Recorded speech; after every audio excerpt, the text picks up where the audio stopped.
Olá pessoal, tudo bem? Vamos resolver hoje um exercício da lista de leito expandido. Vamos resolver o exercício número 1. Aqui o exercício ele dá toda uma contextualização do que está acontecendo. Para não me estender muito no vídeo, eu vou vir aqui direto na parte que fala sobre os dados do exercício. Ele diz o seguinte: considere a existência de um gaseificador de bancada do tipo leito fluidizado de 7,8 centímetros de diâmetro, o qual se utiliza de areia, da densidade da areia, com particulado inerte. Realizou-se um ensaio de fluidização utilizando-se 8,5 kg de areia para obter valores de queda de pressão em função da vazão de ar seco.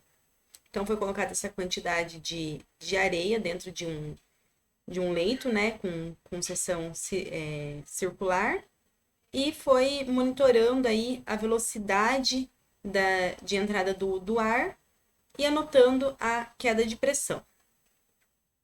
E também essa altura do leito. Então, aqui, com esses dados experimentais, o exercício pede o seguinte: a classificação de Geodart para areia, a curva característica da fluidização e, a partir dela, os valores experimentais de queda de pressão em centímetros de água, a velocidade superficial do gás em centímetros por segundo e a altura do leito em centímetros em condições de mínima fluidização. Letra C, o valor da queda de pressão em centímetros de água em condição de mínima fluidização, considerando a igual peso aparente do leito. Então, para utilizar a equação 187 e comparar com o valor obtido na letra B. O valor da fração de vazios, porosidade do leito, em condições de mínima fluidização, utilizando o resultado da letra B. E a velocidade superficial do gás em condição de mínima fluidização, utilizando a equação de Ergun. E o valor da queda de pressão obtido experimentalmente. Utilizar a equação de Ergun e a queda de pressão obtida experimentalmente para calcular a velocidade superficial do gás. Então, vamos lá, vamos pegar os dados dessa tabela e passar para o Excel, né? Aqui tem os dados da tabela. Só para vocês entenderem, né, como que acontece essa questão de dados experimentais de fluidização, né? Eu tenho aqui uma aula de Lab 3, onde a gente faz esses ensaios de leito fixo fluidizado. Eu vou mostrar uma partezinha do vídeo aqui para vocês. Olá, pessoal! Hoje a nossa aula vai ser no módulo de leito fixo e leito fluidizado. Hoje nós vamos dar foco aqui no leito fluidizado. Então, aqui, como vocês conseguem observar, a gente tem um módulo experimental disponível para a gente, curso de Engenharia Química da UTF-PR Londrina. E aqui tem dois sistemas, né, montados, que esse daqui a gente faz ele como um leito fixo e esse daqui nós fazemos ele como um leito fluidizado. Por que a gente não utiliza esse lado para fazer o leito fluidizado também? Porque essas partículas aqui, elas são maiores, então precisaria de uma velocidade muito grande para conseguir expandir esse leito. O fluido utilizado aqui é a água, que a gente controla a vazão dele por meio dessa válvula e sabemos a leitura de vazão de água por meio desse rotâmetro. Quando esse pêndulo se desloca aqui, a gente consegue fazer uma leitura, ele foi calibrado, aferido para isso, fazer a leitura da vazão que está entrando aqui no leito fluidizado. Então, aqui a gente tem uma bomba, né, centrífuga, que leva esse fluido aqui entrando da parte de baixo dessa coluna. E aqui a gente tem um manômetro também acoplado, onde nós conseguimos fazer a leitura da queda de pressão. No caso, aqui é o deslocamento do fluido que nós temos aqui, é o cloroforme. De acordo com esse deslocamento desse fluido aqui, fazendo os cálculos necessários, a gente chega ao valor da queda de pressão. E esse cilindro aqui do leito, ele é graduado, então a gente consegue ver também a altura do leito de acordo com a variação de vazão que nós fazemos aqui, e também anotar essa queda de pressão no leito. Então, vou colocar aqui a parte para vocês onde a gente começa a operar o equipamento. Então, vou apresentar mais aqui, já dá para ver um pouquinho melhor as partículas começando a se fluidizar. De acordo com a nossa primeira marcação aqui, ele já teve essa expansão. O leito ele já está.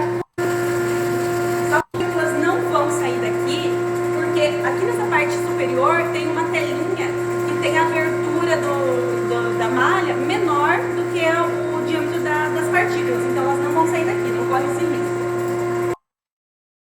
Então, aqui, como vocês conseguem observar, nós temos o leito fluidizado. Aqui eu fui aumentando a vazão dele, né? E porque tem uma proteção na parte de cima, essas partículas elas não saíram aqui pela tubulação. Mas, se não, elas poderiam sair. Caso contrário, aí entraria na parte do transporte hidráulico. Então, voltando aqui para o nosso exercício, nós anotamos esses dados aqui, né, de vazão e ΔP. Aqui eu só converti os dados para metro cúbico por segundo. E a primeira questão, ele pede para a gente fazer a classificação de acordo com o grupo de Geodard, né? O gráfico, a classificação de Geodard, ele faz aqui a diferença entre a densidade da partícula e a densidade do fluido e o diâmetro da partícula no eixo X. Então, fazendo essa diferença aqui, como no gráfico ele está em grama por centímetro cúbico, nós temos que deixar essa diferença também em grama por centímetro cúbico. O diâmetro da partícula está em micrômetros. Então, nós entramos aqui, ó, o diâmetro da partícula é 205, né? Aqui vemos que aqui temos o diâmetro de 100 micrômetros. Então, esse número 2 vai ser 200 micrômetros. Eu acho até que na aula gravada eu falei para vocês 2 micrômetros, mas é que eu me confundi, acabei não prestando atenção, que aqui nós já tínhamos os 100 micrômetros. Então, entrando com os dados que a gente obteve aqui desse cálculo, o diâmetro da partícula é 205, a gente vem aqui com uma reta, né, na vertical, em mais ou menos 205. Vamos lá. Como a gente vai obter assim, uma classificação, né? A gente tem uma faixa grande aqui para classificar esse tipo de fluidização. Então, mesmo que a gente não pegue exatamente o valor, né? A gente tem uma margem ali boa para a gente trabalhar. E agora entramos aqui com essa diferença de densidade em 2,6 mais ou menos. Então, vamos aqui 2,6. Vemos aqui, então, que essas duas retas, elas se cruzaram aqui no tipo B, fluidização borbulhante. Então, a fluidização que vai estar sendo realizada aqui vai ser essa fluidização borbulhante do grupo B, da classificação de Geodard. A letra B pede para a gente obter os dados de velocidade superficial, ΔP e a altura de mínima fluidização pelo gráfico experimental, dos dados experimentais. Então, o que nós vamos fazer? Nós vamos plotar um gráfico onde no eixo Y nós vamos colocar a queda de pressão e no eixo X nós vamos colocar a velocidade, né? Lembrando que o exercício nos dá vazão, certo? Então, quem que vai ser a velocidade? A velocidade vai ser a vazão dividido pela área. E a área é πd ao quadrado sobre 4. Como o exercício dá o diâmetro do leito, então a gente consegue calcular essa área. Então, fazendo isso, é claro que se a gente fizesse com a vazão, a gente teria também o mesmo comportamento, vamos dizer assim, né? Mas o gráfico característico da fluidização é ΔP por velocidade. Então, fazendo isso, como que a gente vai obter essas condições aqui de mínima fluidização, né? A gente vai vir aqui, se lembrar lá da aula, a mínima fluidização, ela tem esse pico aqui na queda de pressão. É claro que esse gráfico aqui, ele foi muito bem desenhado de forma didática, né, para a gente visualizar esse efeito. Com os dados experimentais reais, a gente não vai obter exatamente aquela curva tão bonitinha. Então, aqui a gente vem e tenta pegar esse valor máximo aqui da queda de pressão. A gente observa que esse valor máximo da queda de pressão, ele está aqui nesse ponto, né? Novamente, o método gráfico, a gente sempre vai ter um pequeno desvio. É bem difícil duas pessoas pegar exatamente o mesmo valor. Então, a gente vem aqui, pega esse valor esse valor de queda de pressão máxima aqui, a gente vem com ele até o eixo X, para a gente descobrir qual seria esse valor da velocidade, né, de mínima fluidização. Viemos aqui também no eixo Y, a gente pega qual que seria a sua queda de pressão. Com esse valor de mínima fluidização, nós viemos aqui no gráfico e vamos encontrar, né, com esse valor de velocidade e de queda de pressão, a gente vem aqui no gráfico e encontra qual que seria essa altura de mínima fluidização. Relaciona com os dados de altura que foram obtidos para aquela queda de pressão e para aquela velocidade superficial. Então, a gente encontra aqui uma queda de pressão igual a 177, uma altura igual a 152 centímetros e uma velocidade igual a 0,19 metros por segundo. Ou então, como o exercício pediu centímetros por segundo, 19,18 centímetros por segundo.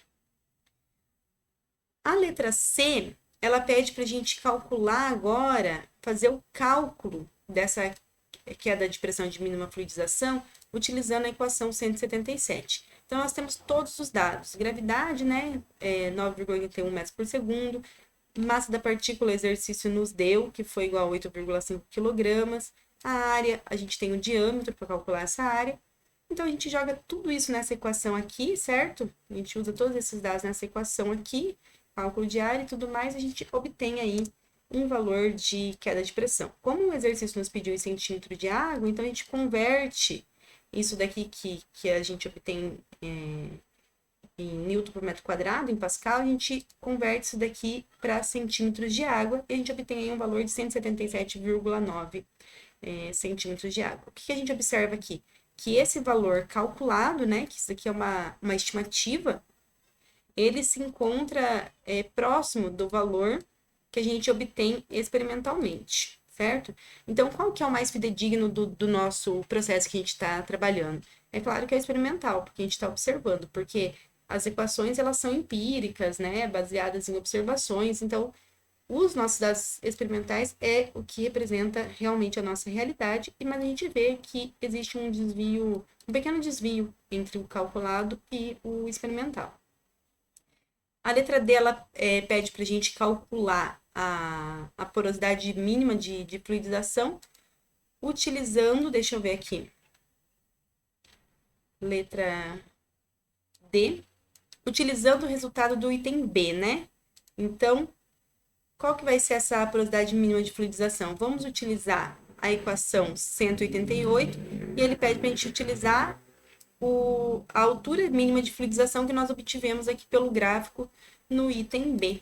Então, novamente, a gente tem tudo para calcular isso daqui, a área é a mesma área já utilizada, temos a densidade da partícula, a densidade do fluido, a gente joga tudo isso daqui na equação, lembrando, né, que porosidade é um parâmetro adimensional que mede o quanto de espaço vazio a gente tem dentro do leito, então ele vai de 0 até 1, e a gente tem que entrar aqui nas unidades coerentes para a gente obter um parâmetro adimensional. A gente nota aqui que esse valor de porosidade foi de 0,55, então a gente tem um pouco mais de 50%, né, do leito ali disponível para passagem do fluido. E a última questão, a letra E, ela pede para a gente a velocidade superficial do gás nas condições de mínima fluidização pela equação de Ergun. E utilizar o valor da queda de pressão obtido experimentalmente. Então, a gente vai utilizar novamente lá, para jogar aqui nesse valor de ΔP de mínima fluidização, nós vamos utilizar o valor que nós obtivemos experimentalmente e não o valor calculado, porque o exercício nos pediu. E a altura mínima de fluidização aqui também, nós vamos utilizar esse experimental. E vamos isolar aqui, né, essa velocidade superficial. E essa porosidade nós vamos utilizar essa daqui que nós calculamos aqui também. Eu resolvi essa questão, coloquei todos os dados aqui, então nós temos novamente todos os dados, temos a viscosidade dinâmica do fluido aqui também, né? Temos todos os dados, a gente entra nessa equação aqui e conseguimos calcular essa velocidade mínima de fluidização. Nós chegamos, eu resolvi isso aqui na calculadora, e nós chegamos a esse valor em centímetros por segundo, igual a 15,4 centímetros por segundo. Então, pessoal, espero que o que vocês viram na aula teórica tenha ficado um pouco mais claro agora resolvendo esse exercício. E agora resta a vocês resolverem os outros exercícios para fixar melhor, compreender melhor todo esse conteúdo. Obrigada pela atenção de vocês e até o próximo vídeo. Tchau, tchau!